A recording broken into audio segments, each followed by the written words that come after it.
has been scheduled for the July the 12th at 4 p.m. in council chambers.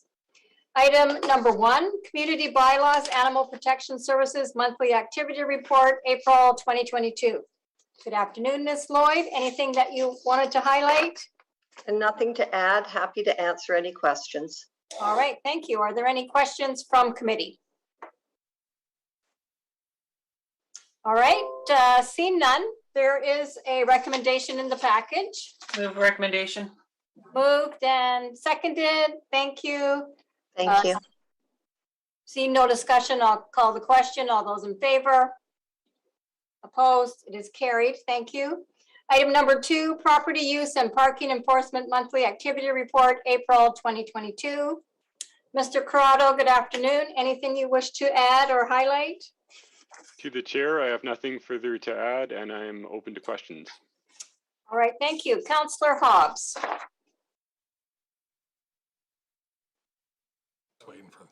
The clerks will do it. Thank you, and through the chair. Thank you, and thanks for the report. Just a couple of quick questions. I think it's on page 17, the grease trap inspections. I'm just thinking, you know, there's been a significant increase in that issue over the years. There's been a lot of education, a lot of inspections, and some enforcement. But can you just comment on kind of anecdotally, what's the trend that you see in that? And is there any violations or enforcement action taken? I see it's mostly warnings and education. So first is about the trend, and then enforcement. And then I have one other question.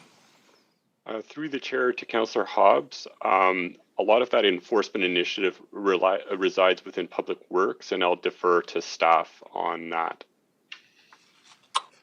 Through the chair to Councillor Hobbs, we have seen a trend of increasing compliance over the years since the inspection program started, mainly because we have been providing more education and communication around the issue.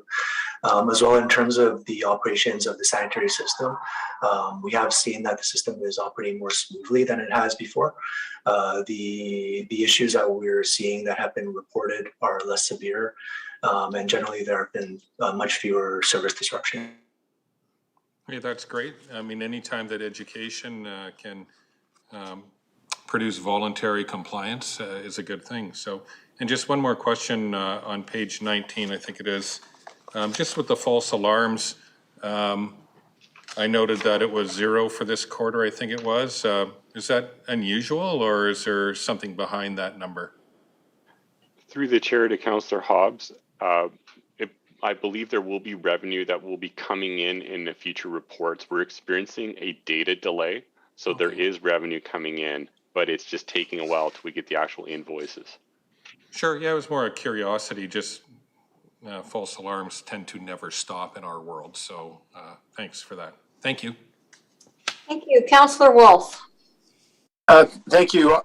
Through the chair to staff, my two questions relate to soil, and it's on the soil report is on our page 17, and then the next page has the table 1, which has the second item, soil deposit and removal offenses, and it lists 1 for April. I'm just curious, kind of the connection between the table and the report. So is that one soil offense, the one that's listed here as to be found in non-compliant and a removal order was issued? So the one on number 5 road, is that how those two parts of the report relate? Through the chair to Councillor Wolf, I would have to see that specific offense to see if that relates to the one cited on number 5 road. There are many different types of enforcement actions that can be taken. To begin with, we can look at education, warning, bylaw violation notification, all the way up to long form court action. Great, thank you. Just a follow up then through the chair to staff is, I brought this item up at, I think it was the General Purposes Committee. We had the 1-year review of the Farming First strategy, and I was just curious if there were any trends in issues related to soil deposit or removal, and if the Farming First strategy has had a positive influence on that, if the trend has gone in that direction. Through the chair to Councillor Wolf, in terms of the strategy from the Farm First strategy, we haven't really seen a major fluctuation in the trends. We're still trending in within historical compliance, non-compliance ratios. Roughly out of the 2,200 plus parcels within the ALR, only 1% of those are non-compliant. Okay, thanks. I appreciate the detail. Thanks. All right, any other questions from committee? Move the Seeing recommendation. none, there is a recommendation. Second. For information. Moved and seconded. Thank you. I'll call the question. All those in favor? Opposed? It is carried. Thank you. Item number 3, Richmond Fire Rescue Monthly Activity Report, April 2022. Good afternoon. Chief Good afternoon, Wishler, Madam Chair. anything you wish to highlight? in your I have no highlights for the report, but I'm happy to answer questions from you or your committee. All right, thank you. Councillor Hobbs. Thank you, and through the chair. Just a couple of quick questions. Thanks for the report, as usual, pretty thorough. On page 25, when you talked about outdoor fires, that was a significant chunk of the fire total. So I just wondered if you could outline a generic, typical scenario for your outdoor fire situation, if there is one. Certainly, through the chair to Councillor Hobbs, thank you. The outdoor fires we experience earlier in the year than we typically have in the past couple of decades. Those outdoor fires can be considered, or the cause could be certainly cigarettes in the medians or in garbage cans, backyards.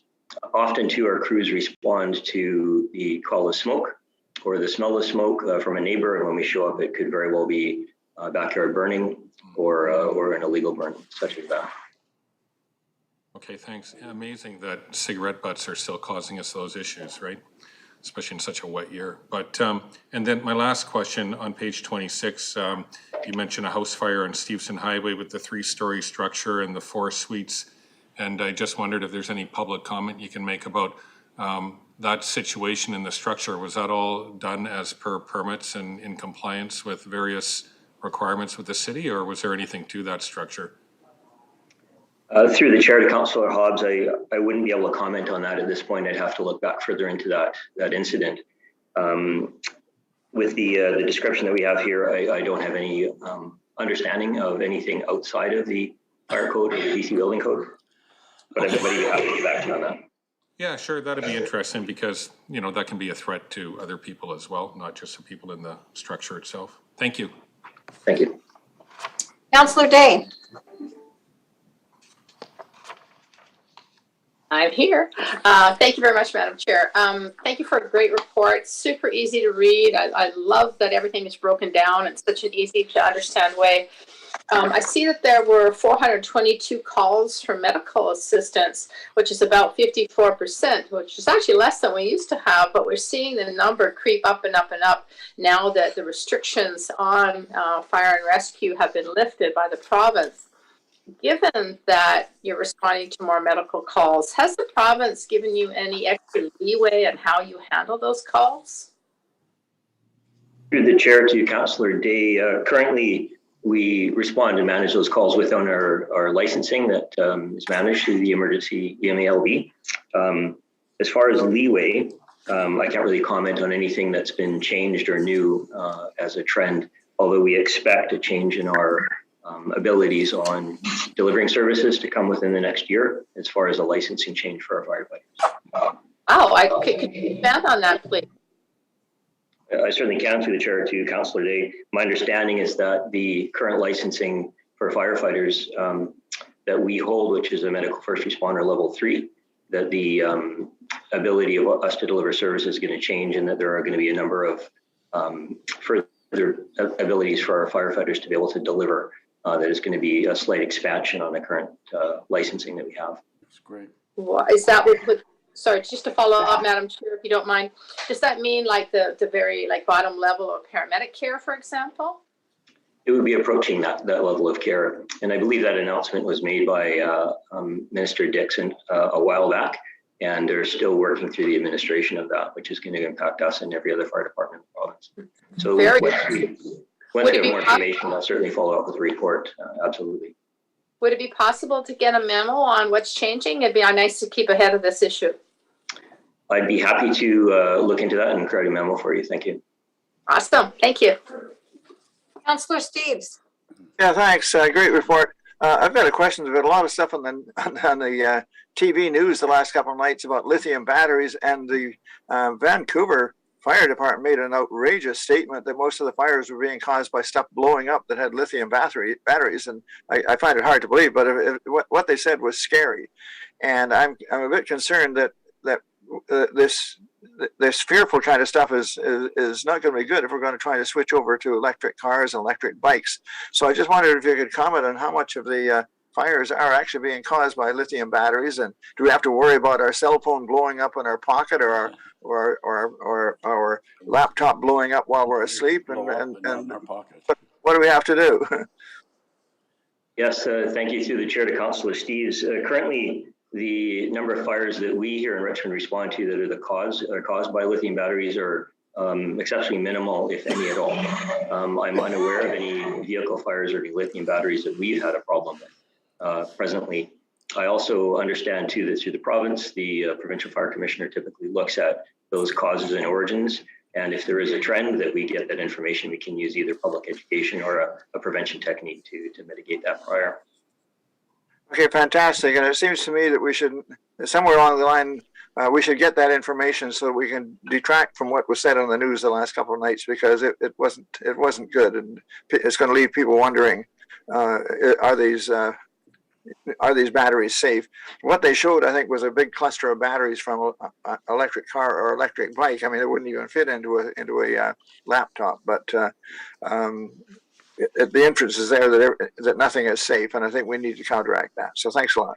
Thank you. Yeah, I agree with Councillor Steves on that point. I watched it on the news, and what was really interesting was just some really common sense things about, don't plug your cell phone in overnight. Well, I plug mine in overnight all the time. And things like cheap e-scooters, cheap e-bikes that have probably non-conforming batteries and things like that. So I think it'd be good to keep an eye on this and perhaps come out with some, public safety information, because we know how popular e-scooters and e-bikes are. And I think people are always looking for a deal. And I know they did interview a fellow who has a bike store who sells a lot of e-bikes, and that's what he was saying, that it's a lot of the too good to be true kind of things, and off market and really cheap batteries that are at the fault of most of these fires. So good thing to keep an eye on.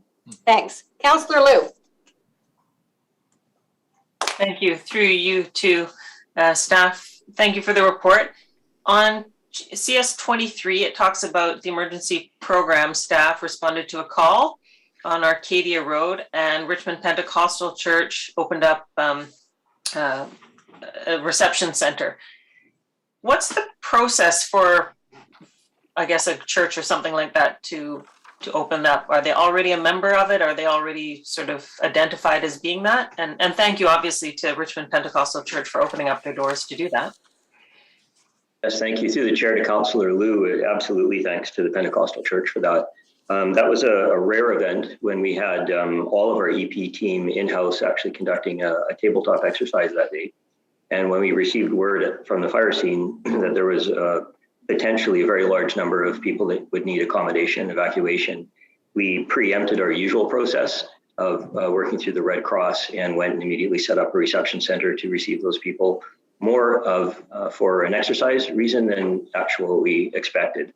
And so there are a number of facilities and resources throughout the city that are already earmarked for us to go to and set up 24 hours a day, 7 days a week, should we need a reception center or even some group lodging. And depending on the time of day, depending on the week, or the numbers and the types of accommodation, we would gravitate towards one facility versus another. Okay, so we already have sort of some in our stable, if you will, of resources in different neighborhoods. That's correct. Yes, we do. Okay, thank you. Councillor Wolf. Thank you. Through the chair to staff, just two questions. I was going to ask about the lithium batteries, but that's great. That's taken care of.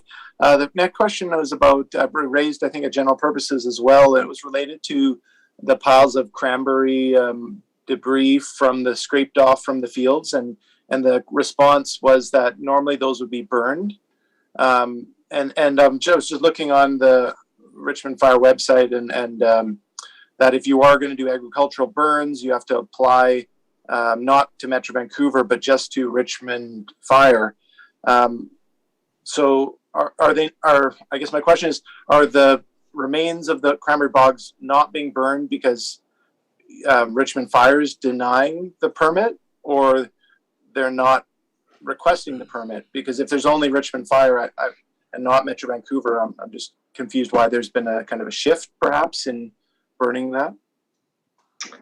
Through the chair to Councillor Wolf, thank you for your question. I'm not aware of any permits or permit applications having been denied. I'll certainly look into that. It could potentially be the fact that we're still very concerned with the dryness. In spite of the wet weather, we still are experiencing some significant fires that are outdoors fires that have us concerned. And so we are hesitant to issue a lot of wide permits, especially for large gatherings. But I'd be happy to look into that for sure and take a look and see if there's perhaps a delay or if we need to expedite anything.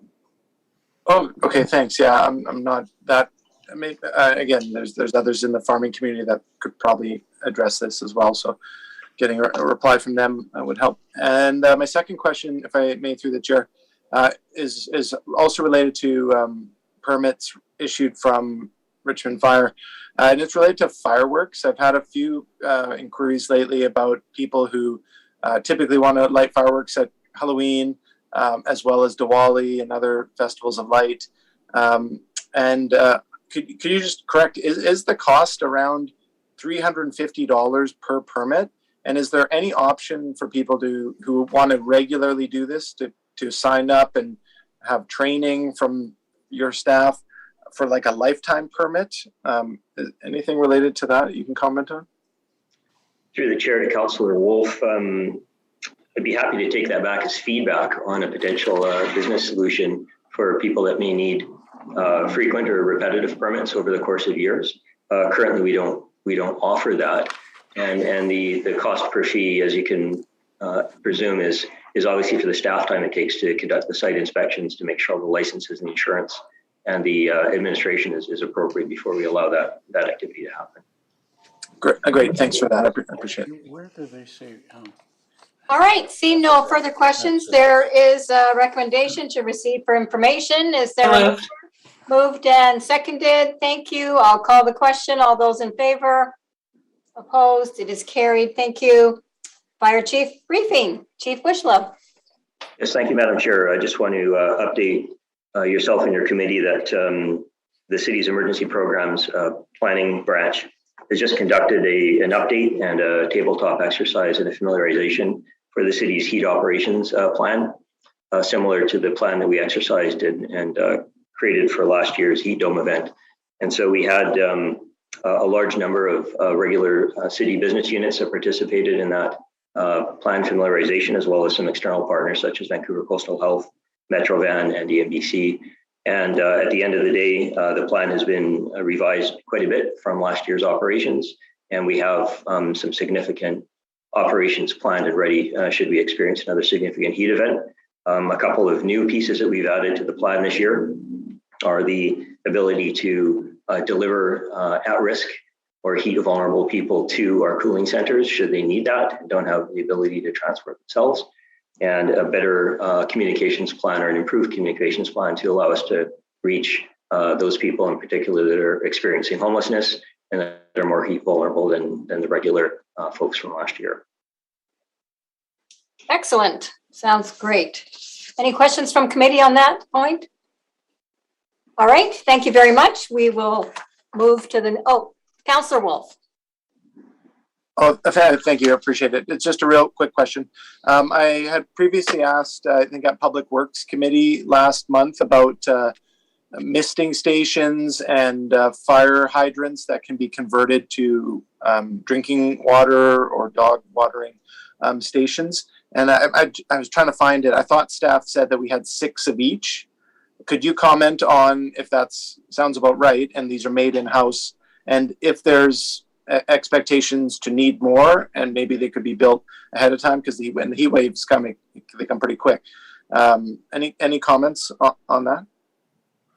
Yes, through the chair to Councillor Wolf, thank you. It is my understanding that the Public Works Department has an inventory of the misting stations that are ready to be deployed to hydrants that are, as we all know, in more highly trafficked areas within the city, as well as the drinking fountains that can be connected up to the hydrants. They have those available. We had one at our emergency programs open house here for the public and for staff to take a look at.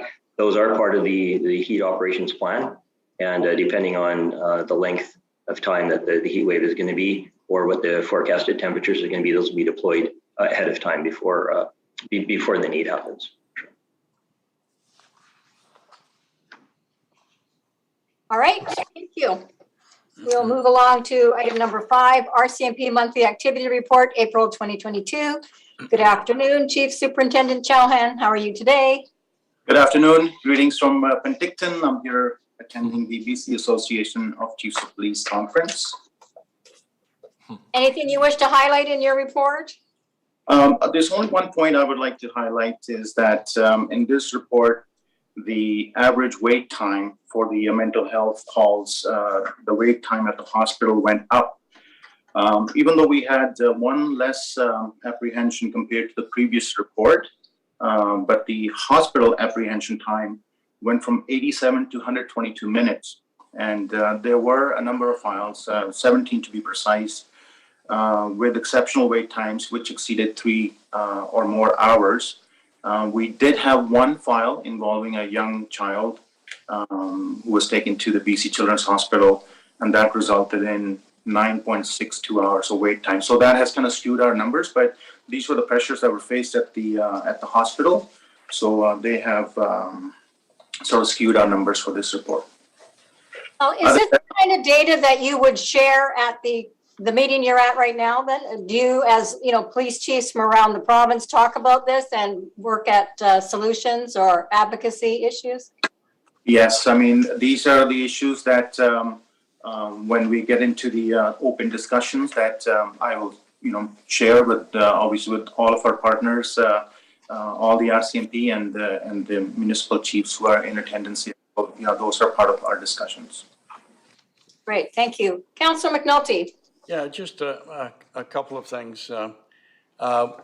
We see more and more e-bikes, and we see them all over the city, and electrical vehicle. From an RCMP point of view, when they, many of them, some of them are on the sidewalk, some of them are in the bike lane, some of them are in the traffic. To what degree is a bicycle, if you wish, a motor vehicle? Whether it be an e-bike or a bicycle when it is in a motor vehicle lane? To Councillor McNulty, through the chair, this is an issue that I will have to take up with our road safety unit. I know there are specific parameters when these bikes can be operated on the sidewalks or on the road. I will have to get those details for you once I consult with the road safety unit, if that's okay. Yeah, and I appreciate that, and it's something I think we need to look at. Bikes with the big balloon tires and whatever are run, and I think we probably need from community safety in all aspects an education program.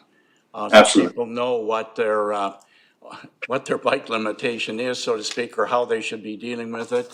And I've seen people cycle in traffic and cycle extremely well, but I think we need some education on that. I just want to give a shout out to the RCMP for busting 4 companies or individuals for illegal ride hailing. Absolutely fantastic job. I hope the Attorney General sees this as well, and the province of British Columbia, seeing that Richmond is doing something, we brought it forward. But the department DOT has to still come up with rules and regulations. And I have to say it was a very positive article on Global the other night. I don't know if it was in other stations. And I believe it, correct me if I'm wrong, it was on page 5 or 7 on the inside of the Vancouver Sun this morning. So Yes, it was. Chief, thank you very much pass it on to the members that we're behind them 100%. Thank you. Thank you to Councillor McNulty through the chair. That is something, the issue that I had discussed with my teams about the ride-hailing issue, and we'll continue to stay on top of that and continue with our enforcement efforts in tackling this issue for the city. Bravo. Yeah, there was also a really good article in the Richmond News. So yes, kudos for that. Thank you. Councillor Hobbs. Thank you, and through the chair. Well, thanks for the report. Again, lots of detail in there. Just a couple quick questions on a couple issues. With the arsons, I noted the arrest with the arsons, but with the analysis of, the victims, locations, that kind of thing, was there any kind of data on the motive for the arsons, or is it all just pretty random and appears to be non-selective? To Councillor Hobbs, through the chair, I can tell you that there's no specific trends or patterns that were identified. However, I have noticed that some of the arson complaints may involve small-scale fires, whether it's setting cardboards on fire or minor dumpster fire. But there's no specific information that is available at this point. Okay, sure, kind of getting at some of the other crimes that might be related to them, but that's good. And then on page 36, when it comes to serious assaults, I know there's no trends or anything like that mentioned, but I think 37% are domestic violence, and another significant chunk happening in private residence, which leads one to believe that people probably know one another. So are there any other reported factors? I know you say there's no trend, but so there's nothing in there that is a stranger attack or anything like that, a significant stranger attack or random attack? And the same question would apply to sex offenses and mental health incidents or mental health arrests. Those are kind of the ones that cause a lot of concern with the public as well, although they're all serious. But when you have the random episodes in public, you know what I'm talking about. So there's nothing like that in there? Thank you, Councillor Hobbs, through the chair. As far as the serious assaults are concerned, I can report that that is one of the issues that I looked into as to what kind of category do they fit in. So even though there's 7 reported with 37% domestic, but that is broken down into 3 spousal assaults and 4 family related, because we often see family disputes, whether it's between siblings, so mother, father. So those are the 4, but 3 assaults. And same with sex assaults. They also vary sometimes. I know that last month with the BC Child Exploitation Unit, we ended up receiving some number of extra files from them, which elevated our numbers. But again, nothing out of the ordinary when it comes to those categories of offenses. Okay, and just a couple more quick questions, if I can, through the chair. When it comes to the mental health incidents and mental health arrests, was there anything in there? Because sometimes those can be related to quite serious offenses as well, and often they're not. So I take it because it's not noted in the report that there was nothing significant that way. Absolutely. To Councillor Hobbs, through the chair, all I can report is that the number of incidents did go down by 1, but there's no specific information to indicate exactly what type of files there were. Okay, my last question is just related to the maps. You know, when you look at the maps, and they can be a little bit misleading in a way because they're, very broad.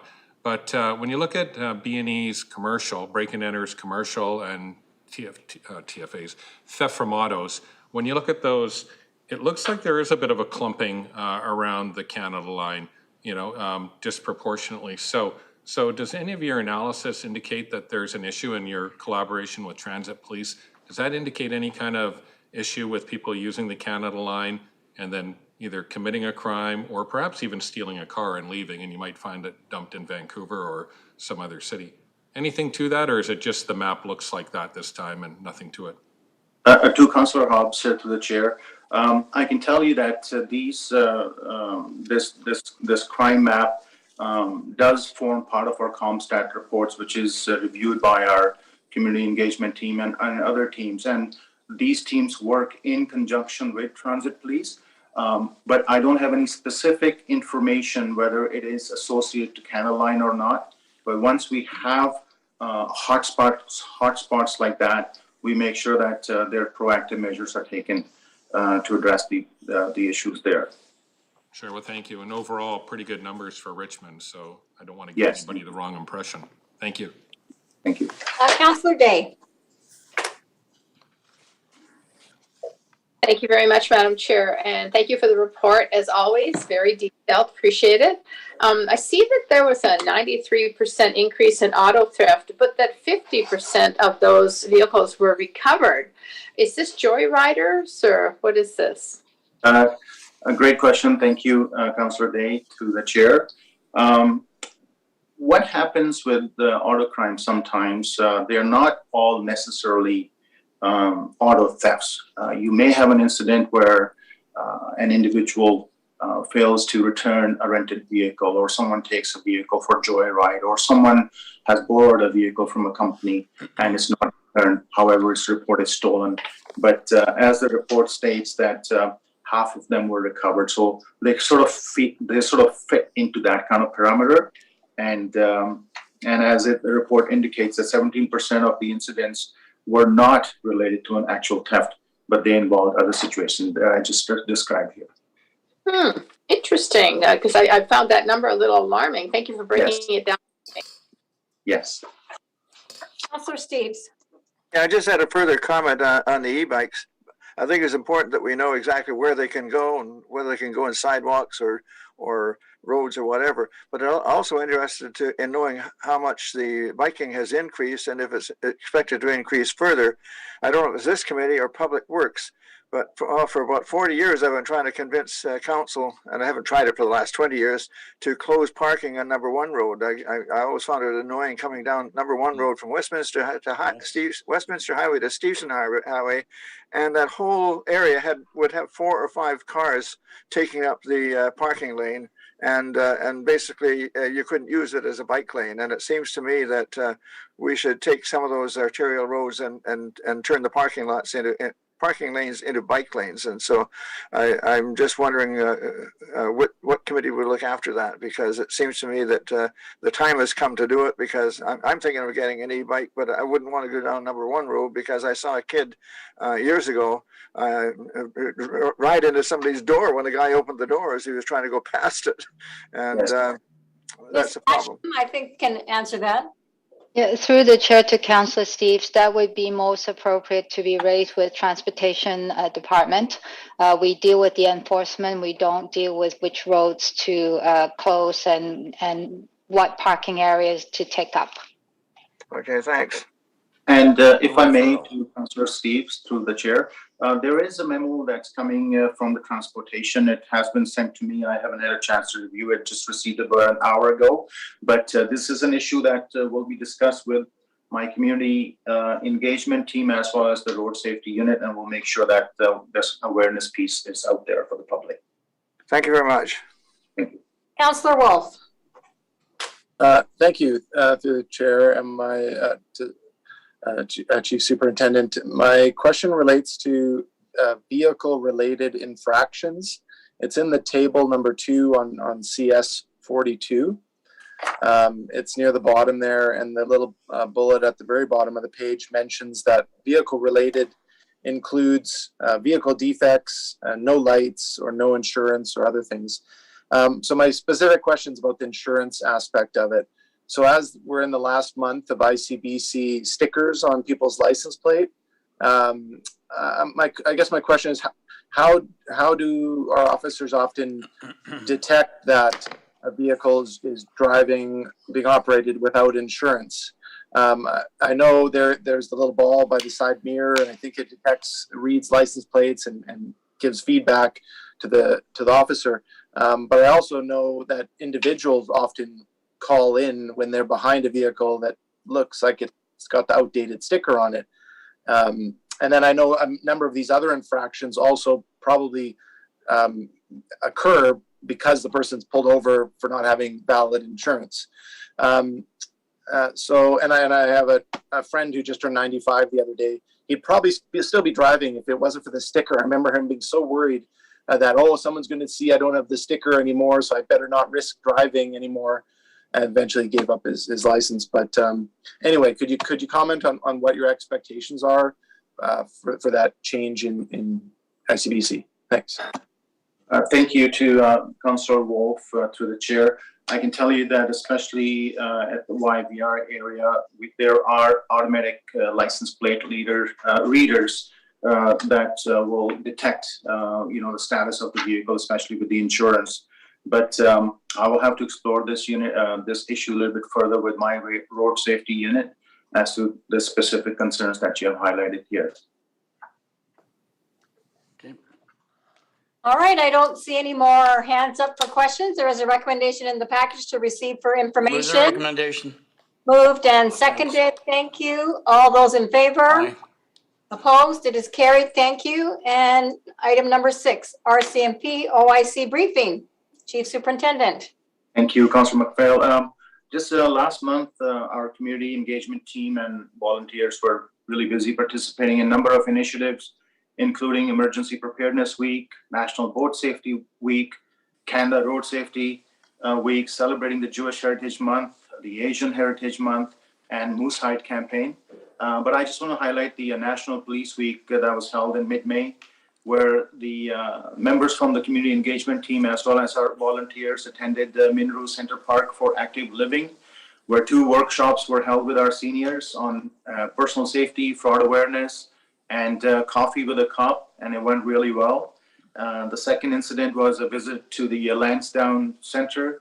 Our community engagement team, again with our volunteers, were set up there to engage with our citizens, which included photos with our members in Red Surge, block watch tables, Spot the Target initiative, which involves the display of a van to educate the public on what type of objects are subject to theft by auto thieves and how our citizens can be proactive in locking out auto crime, as well as Canada Post tables with mail theft information. And finally, the third and final visit was to Steveston Broadwalk, where a variety of police vehicles were on display, free bicycle registration with Project 529, and photos with the safety bears. So all events were really well received by everyone. And just a quick note on the night market police engagement. 2 uniform officers continue to provide enhanced visibility to ensure all businesses and people attending the night market feel safe and comfortable while going about their business. There have only been just a few minor incidents, very few, where our members had to intervene, but otherwise the program is going well, and our members are really well received by the public and the shop owners there. Great. Great. Thanks so much. Any questions of the Chief Superintendent? Councillor Hobbs. No, thank you. Yeah, thanks for that report. Just on another report that we got, I just wanted to make a quick mention of your the annual performance 4th quarter update. Just with the bait cars in particular, talked about the deployments, but I was curious, because that's a great program and very effective. Were there any arrests made during those deployments of it? Do we know that? Because it ties into another point. Yes, to Councillor Hobbs, to the chair. I am not aware of any arrests being made, but that's one of the programs that I am on top of when it comes to our the special engagement teams, and we want to make sure that working with Impact, that we use the bait car program as much as we can in the city of Richmond. Yeah, great program. And then the last kind of question is just on the property crime decrease. I think it said 17% decrease, and that's a really, really significant decrease. And, everybody is to be complimented on that because it's a hard thing to get a handle on, and that's a huge decrease. So compliments. Thank you to Councillor Hobbs, to the chair. If I may add that we do have our list of not only prolific offenders, but also prolific priority targets. And we make sure that those lists are kept updated, and that we are proactive in our efforts to target those individuals. And sometimes it just takes one individual to bring the crime down by 20-30%. Yeah, well, great job. Mm-hmm.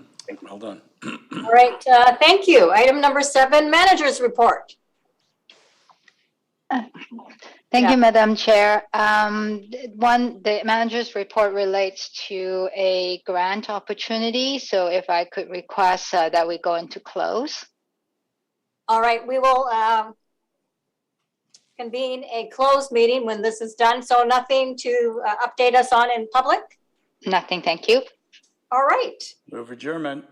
move adjournment, and we'll just wait for all those in favor. Opposed, it is carried. We'll just wait for Mr. Clerk. We're going to go into a closed meeting.